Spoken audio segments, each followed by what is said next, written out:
If you watch any of my recent videos, then you're probably aware that I've just finished a playthrough on the Walking Dead Destinies. And while No playing through this game, I began to wonder how possible it is to play through while killing This the game least is amount of wacky, zombies or man. people as possible. So if you're a fan of pacifist attempts, or you simply just like watching somebody Well, torture themselves, then stay at least I'm tuned already because a trust me, professional this speedrunner on this game. very quickly became such a painful challenge for me to try and do.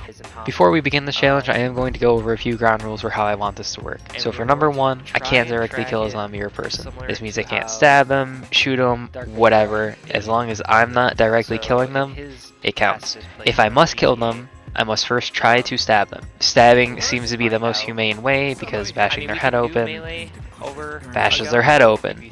Shooting them is also more lethal than just stabbing them. So then if I can't stab them for some reason, I'll use whatever melee I have, and for whatever reason, if I can't use a melee in the mission, then I'll have to use a gun. Not really a rule, but I figured I'd still include that. With all that now said, we can move on through mission 1, which was the easiest mission. You start off as Rick in the hospital, and this mission just teaches you basically how to move around and how to heal yourself. You don't even get a weapon here, so I don't even think it's possible to kill anything. So episode 1 was actually the easiest mission. Look at that. Boom, boom. First part done without killing anything. Moving along into episode 2, we are sadly taught the combat system, and to the best of my knowledge, this part is unskippable. You are forced to kill zombies to learn how the different combat moves work, and this is a good time to show you what I meant by the different combat moves in the initial rules section. So it first teaches you how to stab a zombie,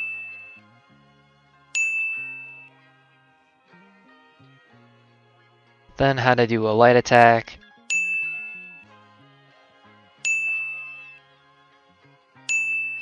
a heavy attack, and how to use your adrenaline for an execution.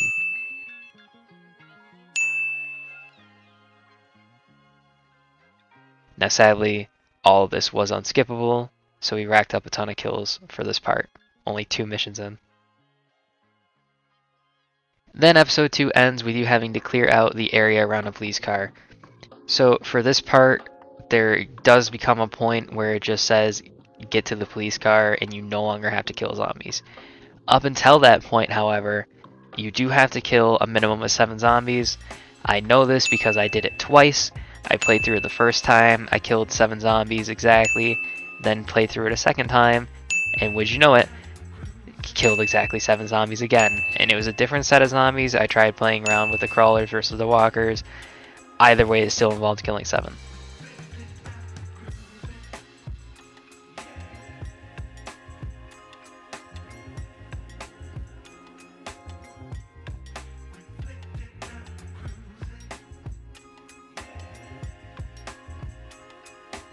Now we move on to episode 3, where, very fitting to the name of the show, all you have to do is just walk.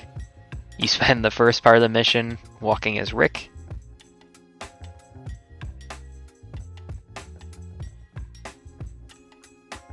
and then you spend the next part walking as Glenn,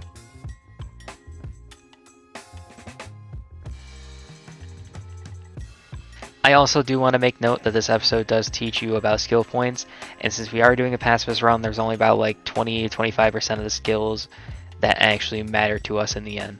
I do try to make good use of these skills in a later mission, and I end up figuring out a kind of big glitch with the game, so stay tuned for that. And then would you guess it, you spend another part of the mission walking with Rick again. At no part in this mission do you have to kill any zombies. You can literally just walk past all of them.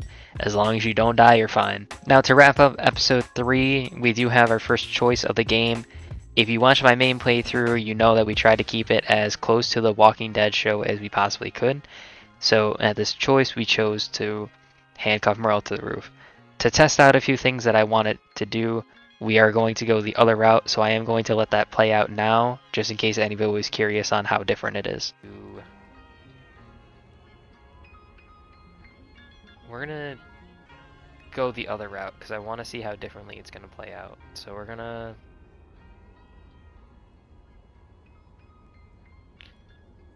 let Merle be the one that lives here or moves on. That's enough.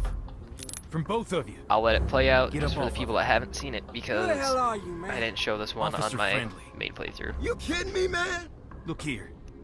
Whatever your differences were, things have changed. There's only white meat and dark meat. There's us and the dead. We survived this by pulling together, not apart. Yeah, mighty fine speech coming from a filthy pig. All I am anymore is a man looking for his wife and son. Anybody gets in the way of that is gonna lose. Are you standing up or am I dropping you? All right, Officer Friendly. Take us to the promised land. What the hell, man? You just gonna let him get away with this shit? Just calm down. We'll work this out. Let's just go and... I ain't going nowhere with that cracker. Now listen. Just give him a minute to cool down, Rick.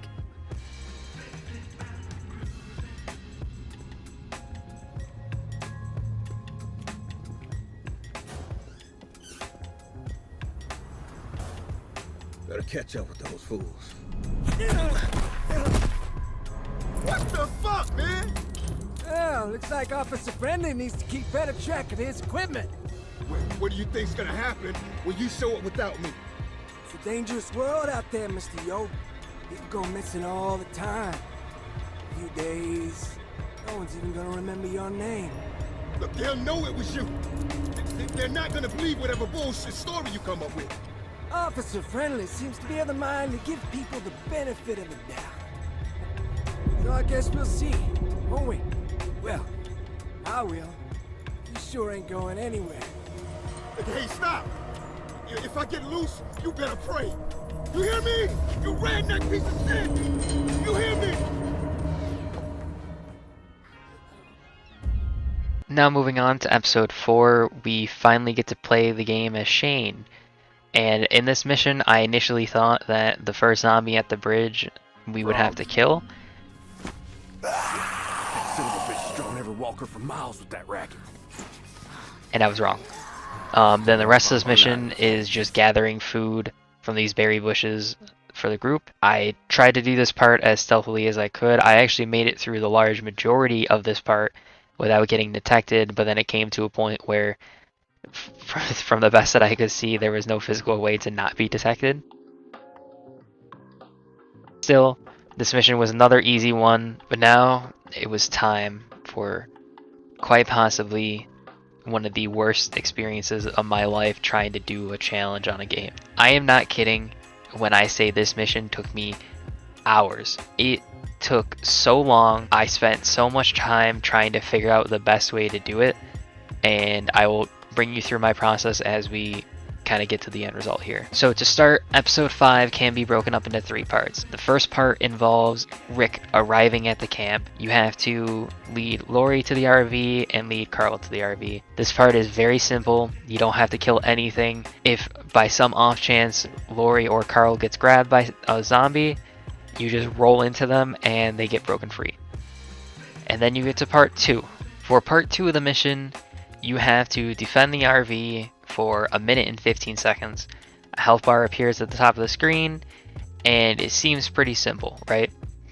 Well, at first I tried to see how long I could just stand there and watch the zombies and how long it took for them to break the RV. And the timer went all the way down to about 14 seconds. I did test this a few times, and every time it was right around that mark. Not really any difference. So then after seeing that initial time, I just tried to do my best to try a few different strategies I had. One of them was rolling a lot, one of them was just getting grabbed a lot, and I found out that getting grabbed a lot seemed to work the best when I could actually get them to grab me. There are multiple times that you will see where I have zombies hitting the RV through my body, still not grabbing me. Why the game works like this, I don't know. Did it annoy the hell out of me?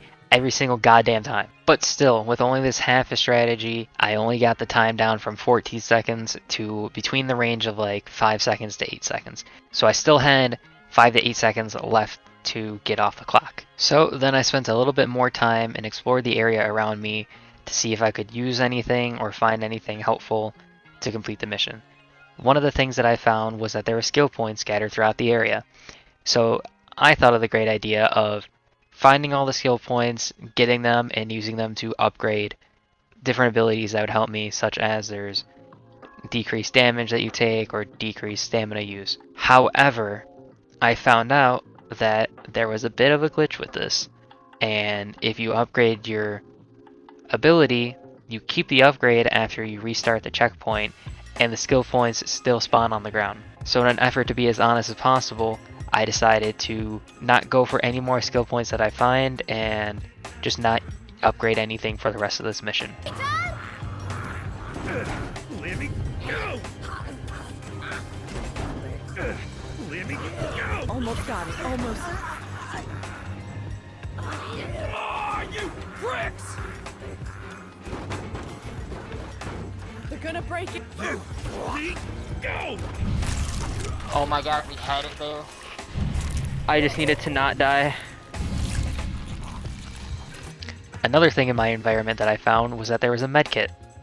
Now, the medkit I came to test and find out has the same amount of time as using the pill bottle to heal yourself, and at this point, without any skill upgrades, would heal a lot more, because the pill bottle would only do a little bit, the medkit would heal your full bar. So then the plan became a little bit more clear. I would at least get the medkit every single time, and with the skills that I had upgraded prior to knowing about the glitch, I would survive a little bit longer by being grabbed. So then another thing I wanted to test is the zombie spawn rates on the front of the RV versus the back of the RV. And just as I assumed, they did spawn a lot more frequent and a lot more numerous in the front of the RV versus in the back of the RV. So then I had to kind of plan out how I was getting grabbed, when I was getting grabbed, whatnot. And by doing all of this, I was able to get it cut down even a few more seconds. Let me go! Get off of me! Oh, you pricks! It said 0!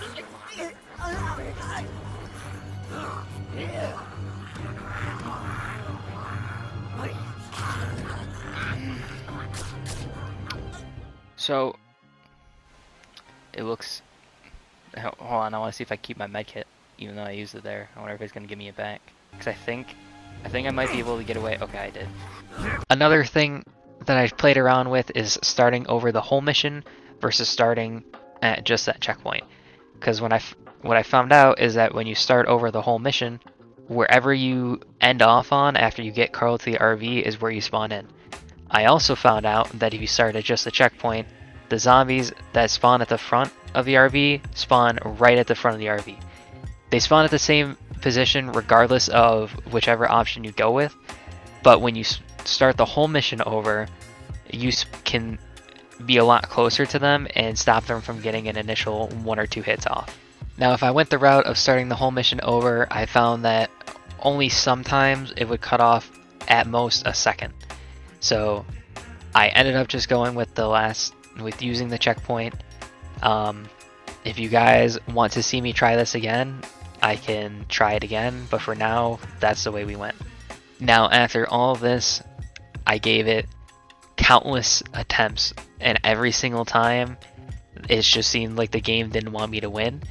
Point in case, there was even a point when the clock hit 0, and I still didn't beat the mission. Don't know why, but that's just how it is. So, I ended up giving up, and I killed one zombie just to see if it would help, and I, lo and behold, beat part 2 of this mission. Now I am a little bit disappointed that I killed one zombie in this. I really wanted to try and make it as far as possible, especially with a mission like this where it seems possible to kill or to not kill a zombie and complete it. But for right now, we have to add 1 zombie kill to the counter. If you guys like this kind of content and you did want to see more, please comment down below and say if you wanted me to give this another attempt. If you do, I will be more than happy to give it another attempt. And now finally, it was time for the last part of the mission, which was just a cakewalk compared to what we went through. For this mission, there is a hell of a lot of zombies, but all you have to do is get to the truck. This was actually the first mission in my initial playthrough that made me realize I didn't have to kill all the zombies in the area to progress. I just had to get to the truck. And so just like that, the mission was over. And now at the end of the first 5 missions of the game, throw a total up on the screen of all the zombies that were killed and the different ways they were killed. Moving forward, we can add to this list as different means are forced to be used, such as if I have to kill one with a gun. If you guys did like this type of content, please leave a like or comment down below. I know this is different than what I usually do, but I wanted to give it a try because it's something that I've wanted to do since playing the game. I know, hard to believe I wanted to play more of this, but it is something that I wanted to try to do. So if you do like it, please let me know down below. And now I have nothing left to say except thank you guys for watching, and deuces.